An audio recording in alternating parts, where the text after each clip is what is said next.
Coup de projecteur maintenant sur l'un des plus grands photographes et documentaristes français, Raymond Depardon.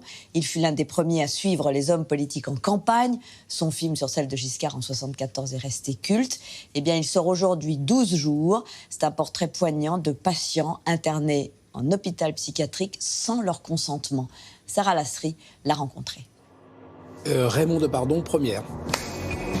Si Raymond Depardon est connu pour ses photographies de la France rurale et ses voyages à travers le monde, le photographe travaille depuis longtemps la question de l'enfermement et de la folie. Dans son exposition Traversée à la Fondation Henri Cartier-Bresson, on y retrouve ses photos prises en hôpital psychiatrique dans les années 70 en Italie. Le cinéaste se confronte de nouveau à ce sujet dans son documentaire à l'intensité rare, 12 jours. Donc moi, je suis la juge des libertés et de la détention et je suis chargée aujourd'hui de vérifier la procédure vous concernant. La procédure s'est passée au tribunal. Je suis jamais passé au tribunal. Non, vous ne passez pas au tribunal, non, mais Ici, vous faites l'objet d'une procédure d'hospitalisation sous contrainte. Ici, Ça s'appelle comme ça. 12 jours est une plongée exceptionnelle dans l'hôpital psychiatrique filmée de façon décalée. Depuis 2013, une nouvelle loi oblige les hôpitaux à présenter les patients hospitalisés sans consentement à un juge des libertés après 12 jours. Un croisement entre justice et psychiatrie qui questionne le sens du mot liberté. Autour de moi, il y avait 12 personnes, 12. Il faut de nombreuses personnes Oui, non, pour mais, imposer la contention à quelqu'un. 12 personnes autour de moi pour m'attacher. En 2 minutes, j'avais plus de montre, plus rien. Ça, c'était très violent. Cette loi va dans le sens que le patient n'a pas perdu ses droits. Les droits de l'homme. Ça a été, pas un prétexte, mais si quand même dans un certain sens, de montrer ces gens, de les voir, parce qu'on ne les avait jamais vus auparavant. On les voyait jamais, on les voit jamais.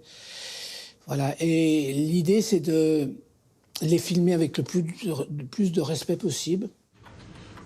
Les voix que vous entendez, elles ne vous poussent pas à vous suicider. j'entends des voix de la chaise électrique. C'est pas un jugement sur les gens. C'est au contraire, je trouve que c'est un regard, quoi, sur ces gens qui pourraient être les gens de notre famille et qui, voilà, qui sont des voisins et qui sont là, qui existent, quoi. Dans ce cinéma direct, sans interview ni voix off, Depardon a trouvé des solutions pour rester toujours en retrait.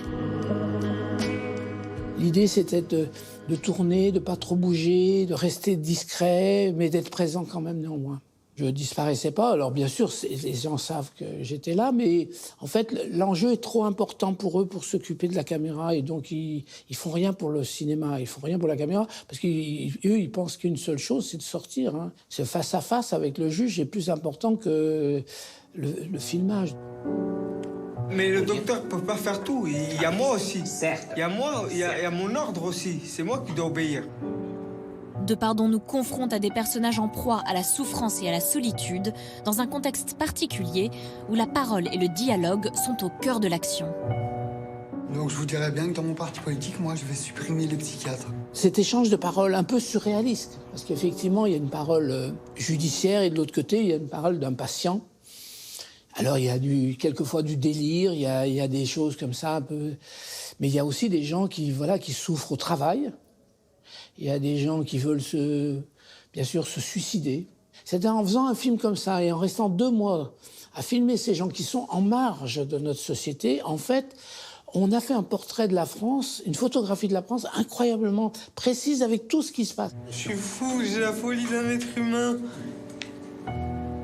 Je suis pas sûre que la loi me demande de décider si vous pouvez vous suicider ou pas, parce que c'est pas mon rôle. Hein. Alors, il est regrettable qu'il n'y ait pas eu un film avant, il y a 20 ans, parce que ça nous aurait montré la différence. En tous les cas, j'espère qu'il y aura un film dans 20 ans qui va prendre le relais de ce film.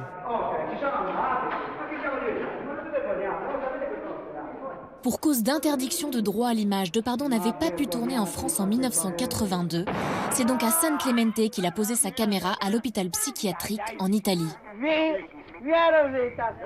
Ils appellent ça des fosses aux serpents, les Italiens. Donc on entasse tout le monde, donc voilà. Et c'est vrai que ça, on ne pouvait pas guérir, bien au contraire. Et moi, quand j'ai fait ces photos, j'ai rencontré le grand psychiatre italien, il m'a dit que c'est l'hôpital psychiatrique qui les a rendus fous. Alors en tant que cinéaste, quel regard Raymond Depardon pose-t-il sur l'enfermement aujourd'hui? Moi, personnellement, j'irais mieux si j'étais dehors, quoi. C'est toute l'ambiguïté de ça. C'est-à-dire que est-ce que la privation de liberté nous soigne? Parce que c'est le fondement. Moi, j'aime trop la liberté. Mon métier aussi est un métier d'une grande liberté. Je viens du monde rural, c'est un métier encore dans la liberté. Et au fond, notre pays, c'est un grand pays de liberté. Et il faut voir aussi Traverser, l'exposition de photos de Raymond Depardon à la Fondation Henri Cartier-Bresson.